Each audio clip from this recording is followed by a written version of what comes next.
নমস্কার সবাইকে, শুনতে পাচ্ছেন আমাদের? থ্যাংক ইউ স্যার, শোনাই দে রা হ্যাঁ? Thank you very much sir. নমস্কার। ৭৬তম ন্যাশনাল ফায়ার সেফটি উইক 2026 উপলক্ষে এইচপিএল হলদিয়া পেট্রোকেমিক্যালস লিমিটেডে আমরা উপস্থাপন করতে চলেছি সংসপ্ত কর্মী প্রযোজনা অগ্নি সুরক্ষা। নাটকটি লিখেছেন অদ্রিজিৎ নন্দ, নির্দেশনা অদ্রিজিৎ নন্দ, আবহ প্রশান্ত সামন্ত, সঙ্গীতায়োজন সোমা পণ্ডানন্দ, প্রয়োগ কুণাল নন্দ এবং নৃত্য পরিকল্পনা প্রিয়াশা জানা এবং তান্নিষ্ঠা রায় গড়গড়ি। শুরু করছি পোশাক পরিকল্পনা বাপন দাস। শুরু করছি সংসপ্ত হলদিয়ার নাটক অগ্নি সুরক্ষা।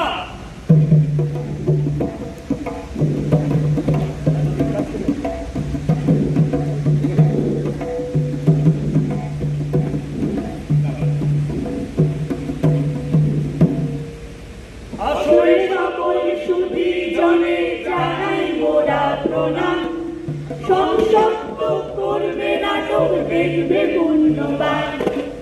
আজকের এই পালার বিষয় বড়ই ভয়ঙ্কর। আগুনের ওই ধান শিখা সবার করে পর। সুরক্ষার সরঞ্জাম হাতের মুঠোয় আছে। অলস করে মানুষ কেবল জমির দাঁড়িয়ে নাচে।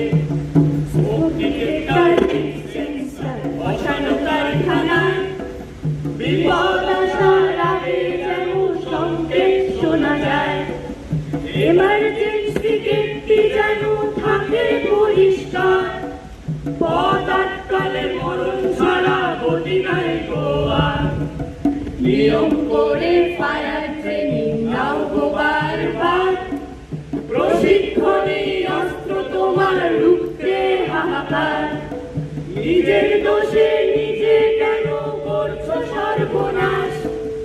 অবহেলায় অকালে কেন ঘটাও প্রাণনাশ? জেনে শুনে কেন তবে বিস্তর পাইপার? সংসপ্তকে নাটক দেখে বাড়াও নিজের জ্ঞান। সংসপ্তকে নাটক দেখে বাড়াও নিজের জ্ঞান। সংসপ্তকে নাটক দেখে বাড়াও নিজের জ্ঞান।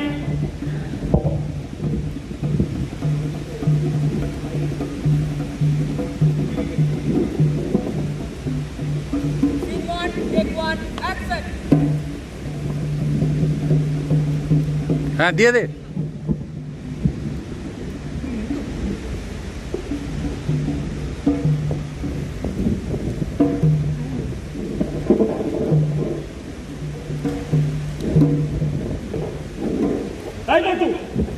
কি লোকাচ্ছিস ওদিকে?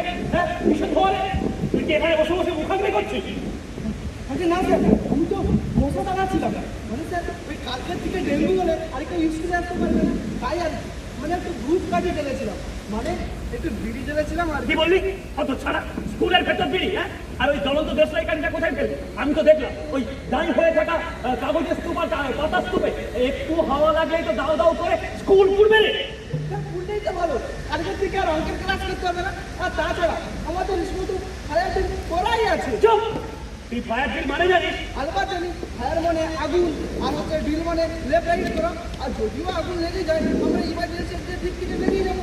আর একসাথে সবাই গান গাইতে গাইতে বলবো কদম কদম বাড়ায়েগা খুশি কে গীত গায়েগা। আরে গর্ধব! ফায়ার ড্রিল মানে হলো শান্তভাবে নিরাপদে একটা জায়গায় গিয়ে একত্রিত হওয়া, বুঝেছিস? আর তুই তো যে এমার্জেন্সি এক্সিটার সিঁড়ির সামনে নিজের সাইকেল রেখেছিস, যদি অসাবধান বশত কোনো দুর্ঘটনা ঘটেও যায় তাহলে সবাই কি তোর ওই সাইকেলের ওপর দিয়ে হুমড়ি খেয়ে এসে রাস্তায় মাটিতে পড়বে নাকি? এমার্জেন্সি এক্সিট ভাবে ব্লক করে রেখেছিস কেন? হ্যাঁ, আর তুই কি জানিস এবছর ন্যাশনাল সেফটি অ্যাওয়ারনেস উইকে থিম বা বিষয়বস্তু কি? স্যার আমি যদি জানতাম তাহলে ওপরে যে আমি বিড়ি খেতাম না স্যার। স্যার এবারের মতো আমাকে ক্ষমা করে দিন স্যার। চুপ! সন্তত ৭৬তম ন্যাশনাল ফায়ার সার্ভিস উইক 2026-এর উইক থিম বা বিষয়বস্তু হলো safe school, safe hospital, fire safety award society together for fire prevention. বুঝলি? আর একটা তথ্য তোকে বলে রাখিস করি, আর যারা যারা এখানে আছেন তাদের উদ্দেশ্যও বলে রাখি। 14ই এপ্রিল 1944 সাল ভিক্টোরিয়া ডকে, বুঝলি, SS4 সাইকেল নামক একটি জাহাজে ভয়াবহ অগ্নিকাণ্ডের ভয়াবহতা ঘটে এবং যেই ভয়াবহতা সুদূর সিমলা পর্যন্ত বিস্তৃত ছিল, যেখানে এই অগ্নিকাণ্ডে অনেক কর্মচারী বন্ধু প্রাণ হারিয়েছে। তার পরবর্তী মুহূর্ত থেকে প্রতি 14ই April national fire safety day বা ন্যাশনাল ফায়ার সেফটি উইক মহাসমারোহে পালিত হয়ে আসছে। আর যার দরুন আজ এইচপিএল অর্থাৎ হলদে পেট্রোকেমিক্যালস লিমিটেড সেটা মহাসমারোহে এবং সাড়ম্বরে উদযাপিত হচ্ছে, বুঝলি? আর তুই বলছিস এমার্জেন্সি এক্সিট দিয়ে পালিয়ে যাবি? স্যার পালানোর দরকার নেই স্যার, আমাদের স্কুলের প্রতিটা ফ্লোরেতে ওই লাল রঙের এলসি উঁচা রাখা আছে, ওটা দিয়ে তো স্প্রে করে দেবো। চুপ! তুই ফায়ার এক্সটিংগুইশার চালাতে পারিস? পারবো না মানে স্যার, ওই দোলের দিন ওইটা সেফটি বিল খুলে ওই হেড স্যারের পাক একদম সাদা একদম স্প্রে করে দিয়েছিলাম, তো বাড়ি ছাদ থেকে দিয়েছিলাম, তাই কেউ জানতে পারেনি। ওহো, এ গর্ধব! এ তো একেবারে স্কুলটা জ্যান্ত জ্বালিয়ে শ্মশান করে ফেলবে। শোন, স্কুলের এমার্জেন্সি এক্সিট এবং সিঁড়ি সর্বদা পরিষ্কার রাখতে হবে। তার সামনে স্কুলের কোনো বাতিল জিনিসপত্র আনাদের একেবারেই রাখা চলবে না। আর শুকনো জিনিসপত্র বা দাহ্য জিনিসপত্র স্কুলের চারপাশে জমতে দেওয়া যাবে না রে, সেগুলোতে আগুন ধরে যায়, বুঝলি? নিয়মিত ফায়ার ড্রিল করতে হবে। আর তোর ওই লাল এক্সটিংগুইশার, ফায়ার এক্সটিংগুইশার, যেটা দিয়ে তুই নাকি হেড স্যারের টাক একেবারে সাদা করে দিয়েছিলি। বৌমা, বৌমা, বৌমা, ও বৌমা। আরে মা চেঁচাচ্ছেন কেন? আমি শুনতে পাই। বুঝলি বৌমা, বেলাটা গড়িয়ে ছেলেটাকে এখনো বাড়ি ফিরল না। ও তো তাড়াতাড়ি ফেরার কথা ছিল, মনটা কেমন যেন করছে। মা ও বলেছে আজকে কারখানায় কাজ কম আছে, ও তাড়াতাড়ি ফিরলে আপনি খামোখা টেনশন করবেন। প্লিজ চিন্তা কি আর সাথে করি মা? ছেলেটার স্বভাব তো জানো, কোনো বোঝবার নেই। এই দেখো না, সকালবেলা কাজে বেরোনোর আগে ঘরটায় যে অবস্থা করে রেখে গেছে, জিনিসপত্র জামা কাপড় সব এদিক ওদিক ছড়াবে। ঠিক বলেছেন মা, ঘরে যেমন জিনিসপত্র এই ধরনের ছড়িয়ে রাখেন, ঠিক সেরকমই কারখানায় গিয়ে ও ড্রয়ারে দেখবেন রাজ্যের বাতিল জিনিস। ঈশ্বর রাখে, ঈশ্বরই জানে। আমি তো মতো করে বলবো কাজের জায়গাটা অন্তত ঠিকঠাক করে রাখি। তা আমার কথা শুনলে তো? বলে আমার জায়গা আমি বুঝবো। সে কি আর কারোর কথা শোনে? নিজেই যেতেই চলে। কিন্তু ভয়টা তো অন্য জায়গায়। বলতে কত মাস আগে খবরের চ্যানেলে বলছিল না, কোথায় যেন একটা বিধ্বংসী আগুন লেগেছে। হ্যাঁ মা, গত বছর 16ই নভেম্বরের দিকে কলকাতায় একটা কারখানায় আগুন লেগেছে, অনেক ক্ষয়ক্ষতি হয়েছে। উফ, কি ভয়ানক দৃশ্য! ওই খবরে বলছিল একটা প্লাগ পয়েন্ট বা সকেটেই নাকি পুরো অনেকগুলো প্লাগ বুঝে রেখে দিয়েছিল।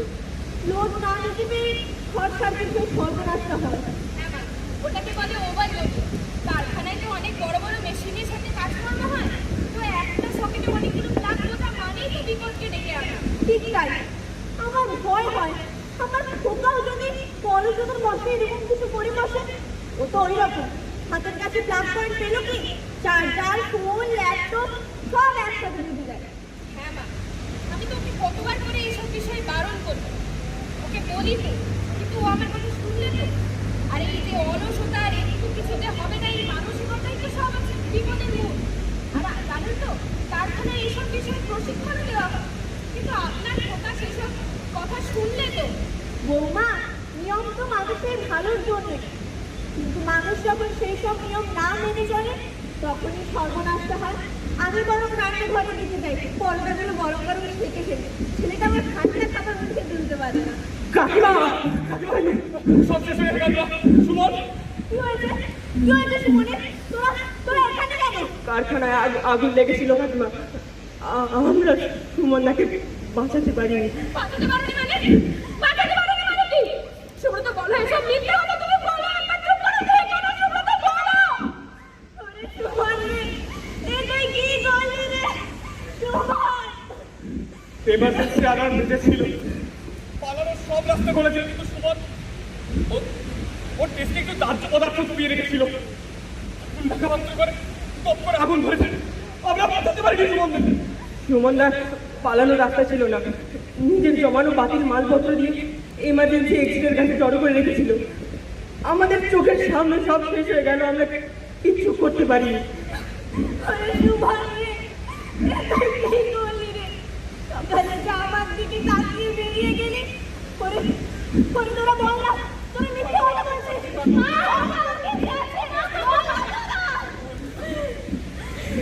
তো তোমাকে কত করে বারণ করতাম গো, কেন আমার কথা শুনতে না? কেন এত জেদ ছিল তোমার? নিজের জেদের আগুনে আমাকে এটা পুড়িয়ে মারলে গো, আমার সব শেষ হয়ে গেল। তোরা আমাদেরকে নিয়ে যাও, আমাদের ছেলের কাছে নিয়ে যাও। হ্যাঁ কাকিমা, আপনি আসুন, এইদিকে আসুন। বৌদি আপনি আসুন, আসুন আসুন আসুন। কিসের বুদ্ধি, কিসের দম্ভ, বৃথায় এ প্রাণের মায়া। এক নিমেষের রোষানলে ভস্য হলো কায়া। আপন হাতের প্রচন্ড ভুলে নিয়মে হানিয়া ফেলা। মরণ খেলার প্রাঙ্গণে আজ সাঙ্গ হলো বেলা। সীতার অনল জ্বলছিল ঠিক, সেটা ছিল না ত্রুটি। অহংকারের ইন্ধনে আজ প্রাণ গেল প্রায় লুটি। সুরক্ষা দ্বীপ জ্বলেছিল ঠিক, ছিল না নিজের হুঁশ। অলস মনের মস্ত ভুলে মরল এক মানুষ। ওই সেখানে অবলা বধূ ধুলায় লুকায় শ্রী, মায়ের বুক ফাটা হাহাকারে পাষাণ হলো শরীর।